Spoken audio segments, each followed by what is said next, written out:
Hello friends, আমার mini ব্লগে তোমাদের অনেক অনেক স্বাগত। তো আজ সকালে ঘুম থেকে উঠে ব্রাশ করে আমি অনেক দিন আগে একটা কম্পিটিটিভের ফর্ম ভরেছিলাম, এসএসসি এমটিএসের। তো সামনে বইটা তোমরা যেহেতু দেখতেই পাচ্ছ, ওটাই পড়ার পর অ্যাজ রেগুলার আমি চা করতে চলে যাই, যেহেতু আমি একদিন চাটা ভালো করেছিলাম বলে সেই দিন থেকে দায়িত্বটা আমার উপরেই চলে আসে।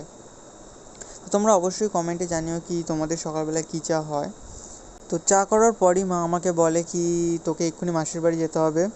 তো তাই আমি ব্যাগ ফ্যাগ নিয়ে বেরিয়ে পড়ি। তো এখন মেন রোডের দিকে যাব, আর ওখান থেকে 17 নম্বর বাস ধরে সোজা মাসির বাড়ি।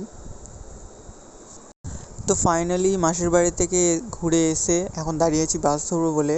কিন্তু সবচেয়ে বিরক্তিকর ব্যাপার হচ্ছে একটু আগে একটা বাস বেরিয়ে গেছে, তো আমাকে আবার 1-1.5 ঘন্টা দাঁড়িয়ে থাকতে হবে, যেটা সবচেয়ে বিরক্তিকর ব্যাপার। তো এবার দেখি বাস কখন আসে। তো বন্ধুরা, দেখা হচ্ছে নেক্সট মিনি ব্লগে তোমাদের সাথে।